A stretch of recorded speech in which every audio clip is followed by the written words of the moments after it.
The zenith chamber of the assembly of harmonious systems was a place designed to silence uncertainty. Its vast, concave ceiling a single, unbroken sheet of polished noctilite that absorbed all ambient light, reflecting only the crystalline projections of data and diplomacy. Yet beneath the calm, pulsing emerald luminescence of the central decision platform, uncertainty was the only true sovereign, a cold, systemic dread that seeped from the very pores of the aggregated sentient beings who occupied the tiered helix seats. High Chancellor Varen, of the Qatar Ascendancy, a creature of 4 delicate, articulating limbs and eyes that saw only in the spectrum of thermal variance, pressed his primary manipulators against the cool plasteel of the consensus node, his internal metabolism rate spiking to levels that were, by Qatar standards, a profound expression of political terror. The holographic display hovering at the room's geometric center was not a benign data visualization. It was a ghost image of annihilation, the projected strike profile of the hydrolance batteries wielded by the encroaching Vith hegemony. The Xylon Data Keeper, a bioluminescent entity whose form shifted and pulsed with the computational load it managed, projected a field of shimmering sapphire around its perch, a shield not against force, but against the sheer, unbearable weight of the probability data.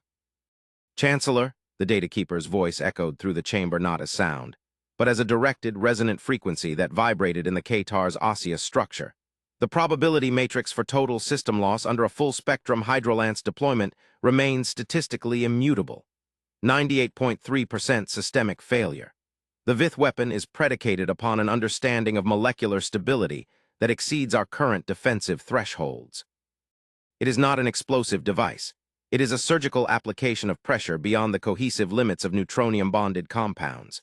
They turn our structures into superheated vapor not through simple heat, but through the violation of fundamental physics.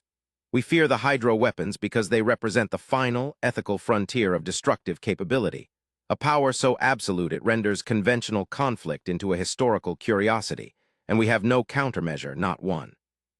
Varen retracted one limb, its prehensile end clicking softly against the plasteel, a sound amplified 1,000-fold by the chamber's acoustic geometry, a tiny noise in a vast hall that somehow encapsulated the fragility of their civilization. We understand the physics, Data Keeper. We have internalized the philosophical terror of the Vith's hydrologic. The crystalline consciousness of the hegemony sees water, the very basis of organic life, transformed into the ultimate medium of execution. Purity of pressure, absolute unyielding force, a logic that admits no ethical gradient. But the Vith do not operate in a vacuum of diplomacy.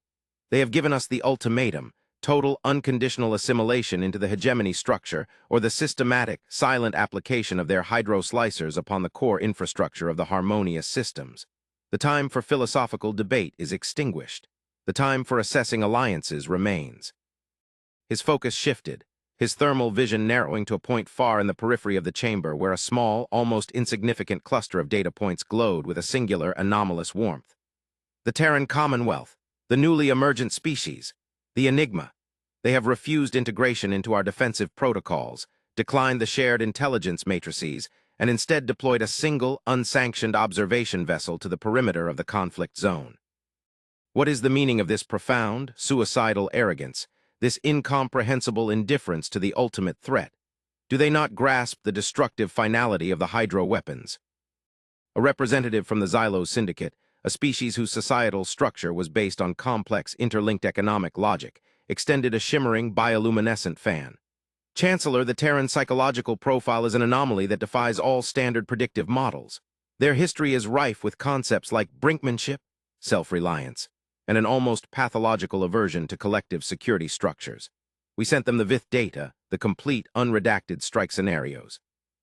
They acknowledged receipt with a single, cryptic transmission. Received. Analysis ongoing, preparing for non-standard engagement scenario.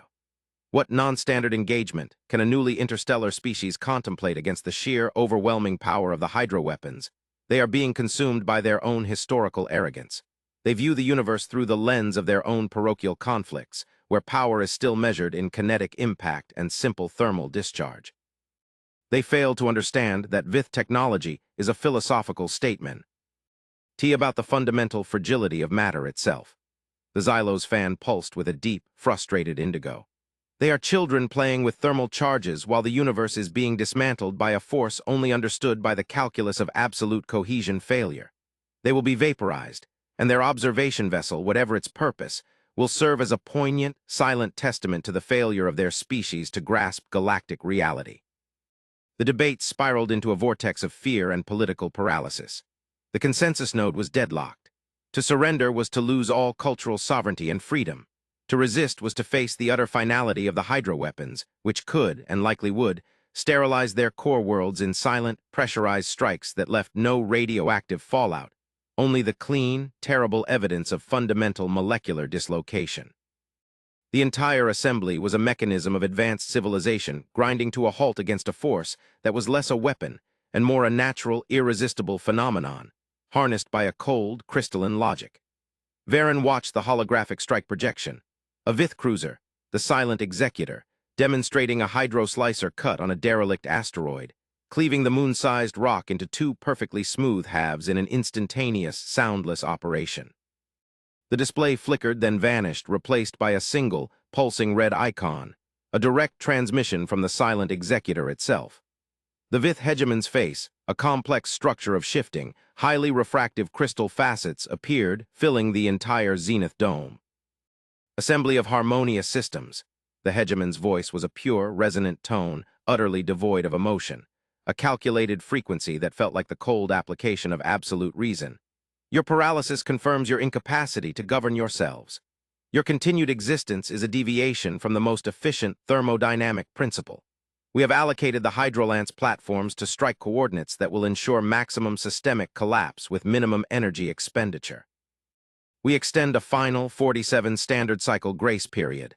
At the conclusion of this cycle, the hydrologic will be applied. The ultimate force will be deployed. Consider the purity of your end. The crystalline face withdrew, replaced by the deep, silent black of the star field, leaving the chamber to its own internal echoing dread. Just as the silence threatened to crush the morale of the gathered diplomats, a phenomenon occurred that defied the Vith's communication dominance. The high-frequency jamming field that had been meticulously layered over the system's local comm network, a field impenetrable even by the assembly's most advanced signal bouncers, fractured. It did not collapse. It was bypassed with an unnerving, surgical precision. A new transmission cut through the absolute silence, overriding the hegemon's residual resonant frequency. It was not loud, not aggressive, and carried no political or emotional weight. It was merely a calm, professional voice speaking in the standard trade tongue, its sound waves so perfectly modulated that they resonated only in the human audible range, an astonishingly specific targeting of the assembly's universal translation matrices. This is the Terran Commonwealth Survey Vessel Archimedes. Captain Annika Sharma transmitting to the Assembly of Harmonious Systems. We acknowledge the receipt of the Vith hegemony's ultimatum and the projected strike profiles. We have also analyzed the Vith's weapon platform performance data. We are positioned within the designated neutral zone, approximately 30,000 kilometers from the forwardmost Hydrolance staging platform. We understand your current tactical and philosophical paralysis. We are intervening to propose an alternative solution, predicated upon our own analysis of the Vith's primary weapon system. Varen's thermal signature flared with a sudden, impossible rush of adrenaline. He slammed his primary manipulators onto the consensus node. Terran Captain, you are a lone, insignificant survey vessel. You have no authorization for this intervention. Your presence is a provocation that will only accelerate our destruction. Explain yourself. What alternative solution can you possibly offer against the ultimate force in the galaxy? His voice, usually modulated to political perfection, was now raw with the stress of the moment. The Xylo's syndicate representative flickered violently, a silent, frustrated condemnation of the human's reckless intrusion. The human voice remained perfectly level, its cadence measured, a calm, unsettling counterpoint to the chamber's political hysteria. Chancellor, with respect, the Archimedes is designated as a specialized deep space environmental and logistics remediation platform, not an insignificant vessel. The term survey is a diplomatic cover for a highly specific mission profile. Furthermore, the Vith hegemony's hydroweapons are powerful, but they are not the ultimate force in the galaxy. They are merely a localized, highly effective application of advanced pressure dynamics, limited by the sheer volume and energetic stability of the medium they employ. We believe that what generates the weapon also defines its limitations. We have not come here to fight a war on conventional terms, Chancellor, but to demonstrate a different principle of engagement, one that seeks negation over destruction. A new projection blossomed in the Zenith Dome, one initiated from the Archimedes' signal, overriding the Assembly's own input protocols. It was a schematic of a Vith Hydrolance battle platform, rendered in astonishing, high-resolution detail, far superior to the Assembly's own intelligence captures. Superimposed upon the Vith schematic were a series of complex, swirling mathematical equations and pressure gradients, overlaid by an unfamiliar, elegant topological map. The Xylon data keeper's shimmering field intensified, its internal processors visibly straining to comprehend the depth of the data. "Observe," the captain's voice continued, a didactic tone entering the conversation, as if lecturing a class of overly emotional undergraduates. "The Vith hydroweapons rely upon the maintenance of an impossibly stable, superpressurized liquid plasma medium, contained within complex resonant cavities and delivered via a focused, harmonic discharge field. This is their strength, the delivery of pure, surgical, physical force. But this stability is their vulnerability.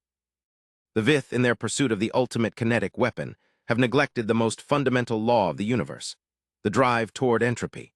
They have expended colossal, unsustainable energy to create a localized, perfect order, an ordered, highly pressurized liquid plasma state. The Archimedes is equipped with a specialized, proprietary logistics field generator, originally designed for the stabilization of volatile star lanes and the controlled dissipation of chaotic gravitational anomalies.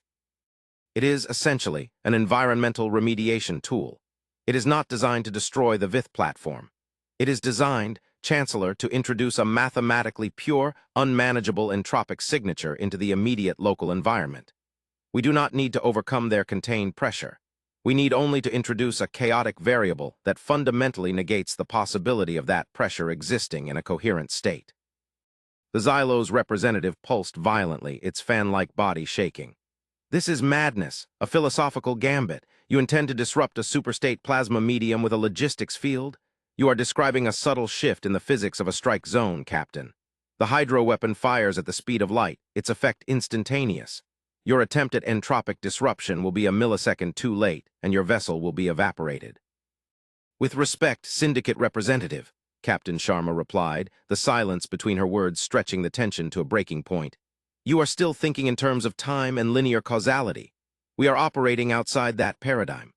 The Vith hegemon is now moving its primary command and weapon platform, the Hydrus Imperator, into its final strike vector, targeting your core planetary defense grid.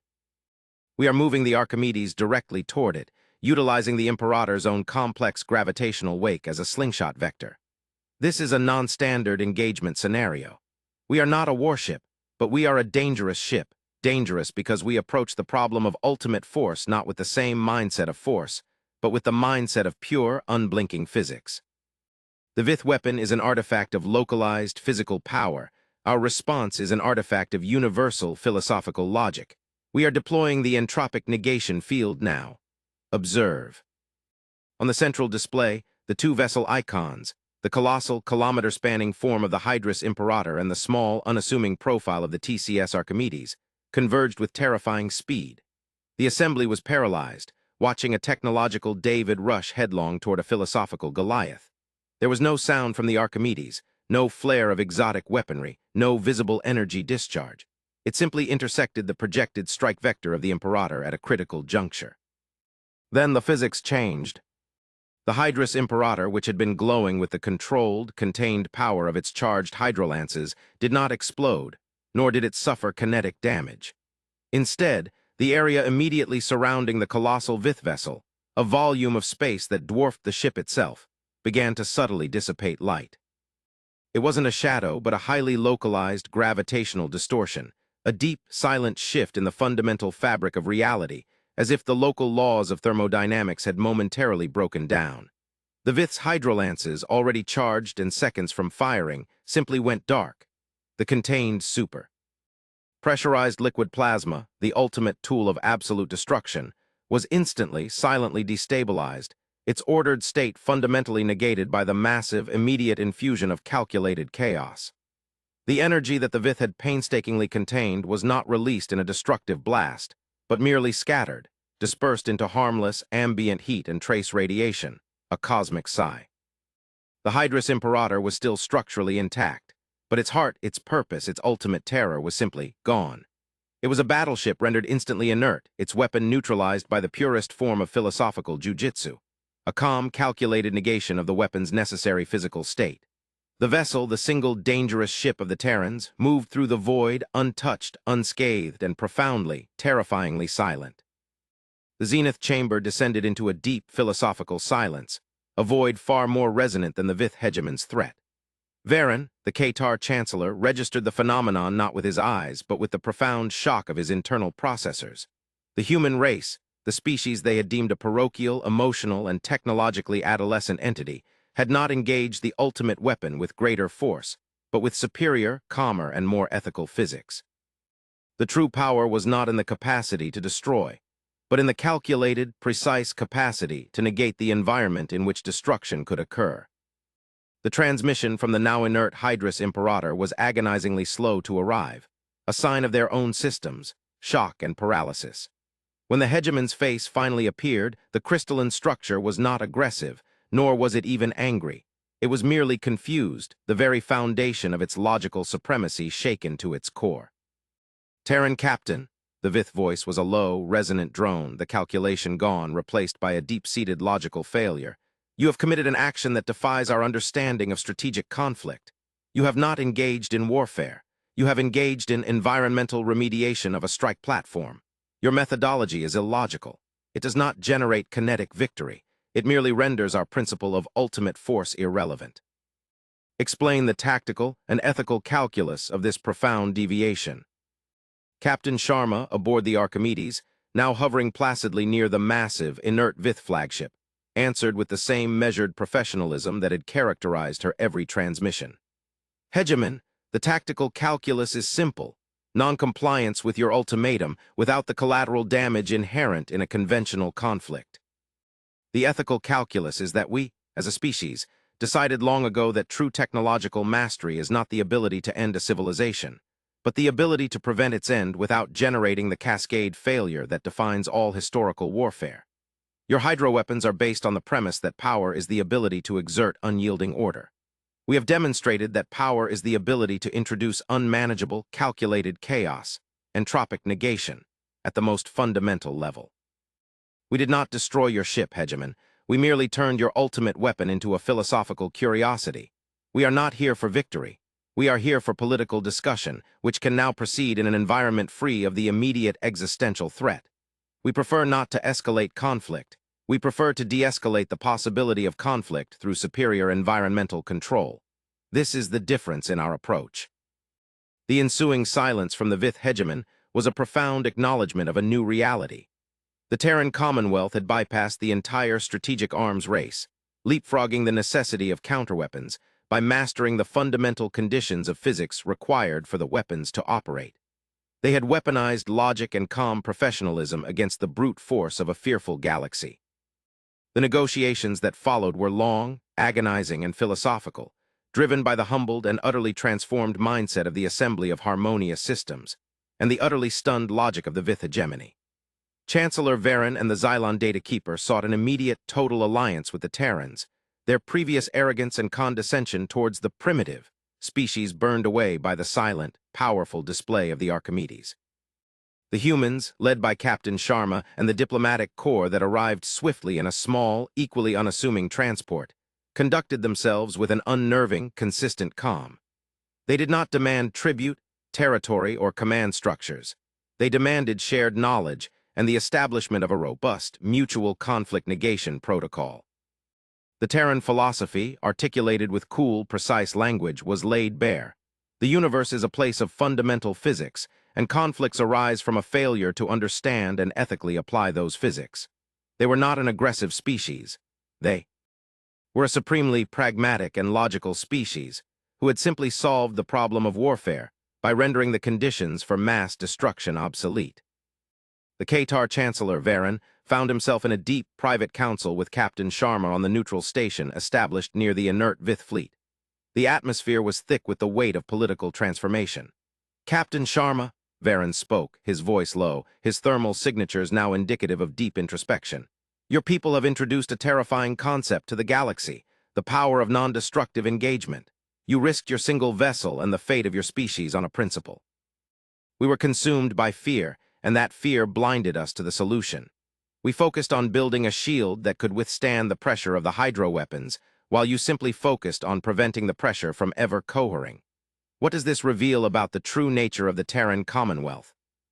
Captain Sharma, a figure of unremarkable stature, her eyes holding a depth of calm that Varen had never before witnessed in a sentient being, replied, "Chancellor, it reveals that we understand the cost of a failed logic. Our history is a testament to the destruction caused by escalating force against force. We learned that the universe responds not to strength of will, but to the precision of application. The Archimedes is a dangerous ship not because it carries a powerful weapon, but because it carries a powerful idea. That true security lies not in invulnerability, but in the capability to maintain an environment where violence is logically impossible. We are ethical because we are logical. To destroy is inefficient. To negate is sublime. Our goal in this alliance is not to dominate the Vith, but to integrate them, to share this logic, and turn their vast technological capacity from the pursuit of ultimate force to the pursuit of ultimate understanding. We seek unity not out of sentiment, but out of necessity. Just as the framework for the unprecedented Terran Assemblivith alliance, a unity forged not in common war, but in shared philosophical defeat, was being finalized, the necessity of that unity was revealed in a manner far exceeding the localized conflict. The TCS Archimedes, still monitoring the environment for residual entropic instabilities from the hydroweapon field, was not simply a logistics platform, but a highly sensitive deep space sensor vessel, designed to detect the most minute, structured deviations in the cosmic background. Its systems, running a persistent, high-order quantum analysis loop to ensure the Vith's weapons remained inert, suddenly registered an anomaly, not in the local system, but in the vast, intergalactic void beyond the immediate star cluster. The Xylon Data Keeper, now working in close, synergistic communication with the Archimedes' primary AI, broadcast a new, terrifying data visual to the Unified Council. The image was a spectroscopic analysis of a sector of space over 1,000,000 light-years distant, a region previously catalogued by the Assembly as the Great Void, a vast, structureless emptiness. But the Terran sensors, calibrated to detect the almost impossibly subtle, highly structured patterns of intentional energy manipulation, had found an anomaly. Chancellor Varen Hegemon Captain Sharma, the data keeper projected, its sapphire field now pulsing with an urgent, profound emerald.